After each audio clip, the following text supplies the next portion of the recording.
ఈ సంకీర్ణ యుగంలో తప్పకుండా తెలంగాణ సాధ్యమవుతుంది అని చెప్పి ఆయన ఎంతో వ్యూహంతో 14 ఏళ్ళు నడిపించారు. పార్టీ పెట్టడమే కాదు, అనేక ఇబ్బందులు ఆ రోజు చంద్రబాబు నాయుడు గారి చేతుల్లో కేంద్ర ప్రభుత్వం ఉండే ఢిల్లీలో ఆయన కత్తికి ఎదురులేని పరిస్థితి. ఇంకా 4 ఏళ్ళు కేసీఆర్, ఆ రోజు ఇంకా 4 ఏళ్ళు చంద్రబాబు నాయుడే ముఖ్యమంత్రిగా ఉండే పరిస్థితి. ఆ రోజుల్లో ఎవరు ధైర్యం చేయలే. కానీ కేసీఆర్ గారు అప్పటికే ఎన్డీఏ ప్రభుత్వం 3 కొత్త రాష్ట్రాలు ఏర్పాటు చేసింది.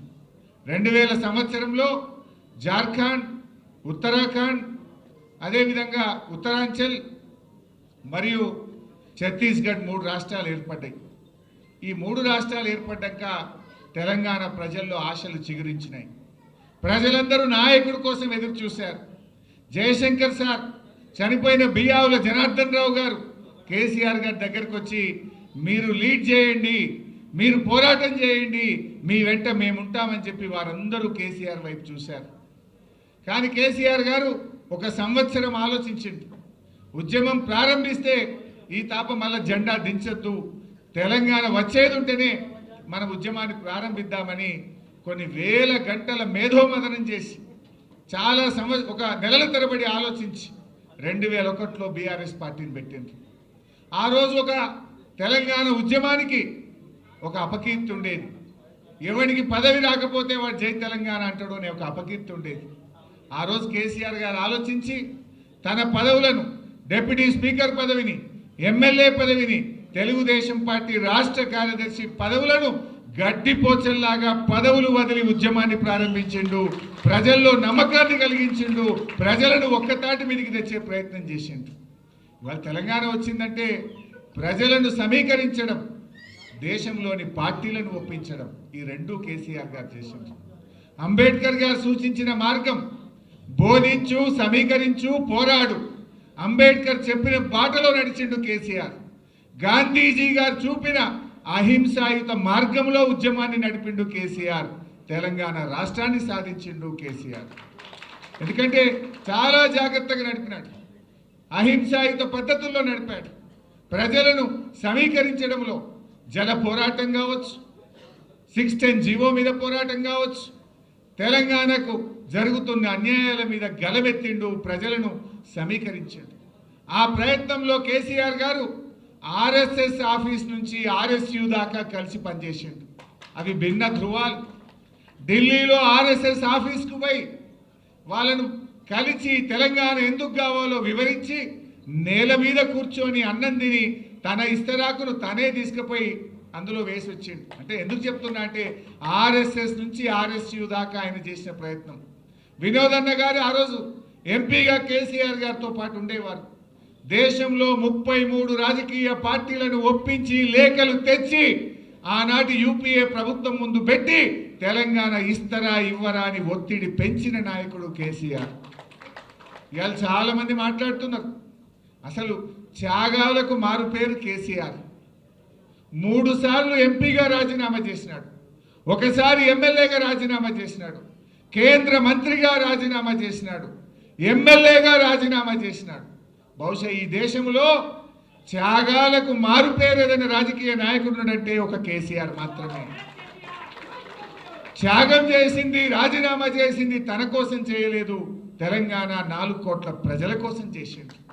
ఆ త్యాగాల పునాదుల మీద తెలంగాణ సాధించిండు కేసీఆర్. ఇవాళ ఎవరెవరో మాట్లాడుతున్నారు కేసీఆర్ మీద. ఇవాళ మాట్లాడుతున్న రేవంత్ రెడ్డి ఆ రోజు మలిదశ ఉద్యమంలో డిసెంబర్ 9, 2009 తెలంగాణ వచ్చింది. ఆంధ్ర ఎమ్మెల్యేలు, ఎమ్మెల్సీలు రాజీనామా పెడితే మళ్ళీ ఇచ్చిన తెలంగాణ 27 తారీఖు వాపసు తీసుకున్నారు. ఆ రోజు జేఏసీ ఏర్పాటు చేసి తెలంగాణలో అందరు రాజీనామా చేయాలంటే ఇదే రేవంత్ రెడ్డి ఆ రోజు తెలుగుదేశం పార్టీలో ఉండి జిరాక్స్ కాగితం ఇచ్చిండు తప్ప స్పీకర్కు ఒరిజినల్ కాగితం ఇవ్వలేదు.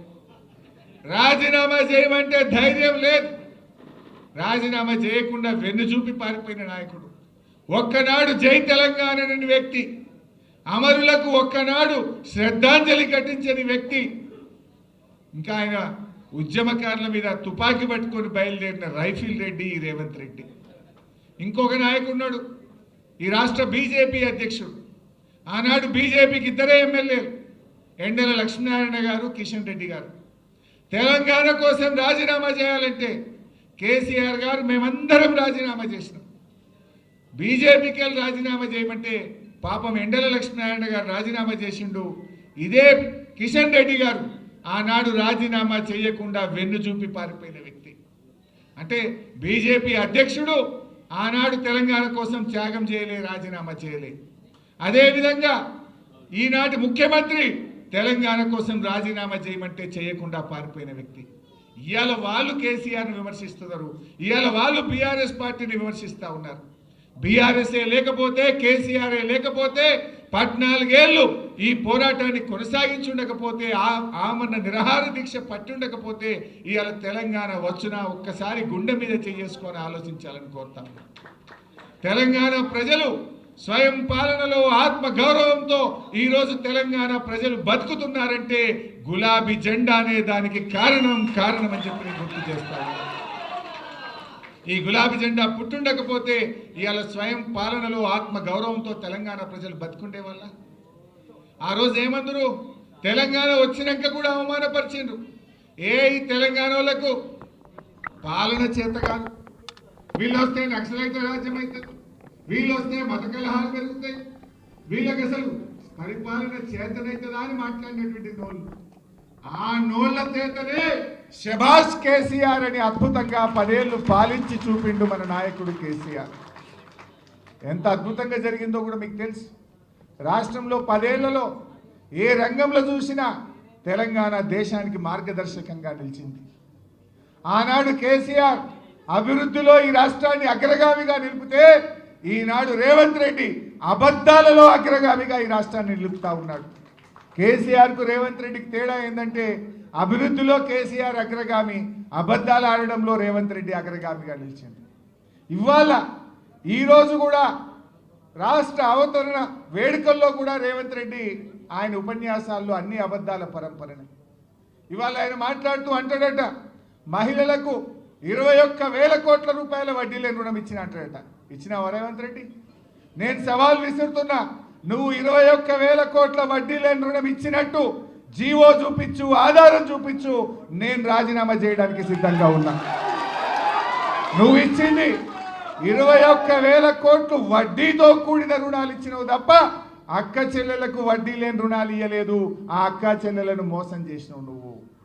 ఇవాళ ఆయన మాట్లాడుతుండు 60,000 ఉద్యోగాలు ఇచ్చిన నోటిఫికేషన్లు చూపి. నీ ప్రభుత్వం వచ్చినాక ఉద్యోగాలకు 60,000 ఉద్యోగాలకు నువ్వు నోటిఫికేషన్లు ఇచ్చినట్టు చూపి రేవంత్ రెడ్డి. నువ్వు ఇచ్చింది కేవలం 10,000 మాత్రమే.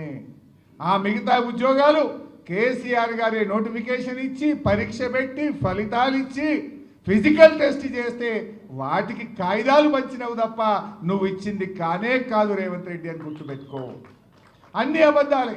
ఆయన మాట్లాడుతూ 275 లక్షల మెట్రిక్ టన్నుల పంట పండింది అన్నాడు. పండింది ఎవరి పుణ్యం?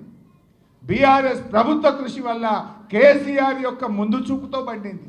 నువ్వు వచ్చినాక రేవంత్ రెడ్డి నీ ఏడాది అర్థం పాలనలో ఒక ప్రాజెక్టు కట్టినవా? ఒక ప్రాజెక్టు పూర్తి చేసినవా?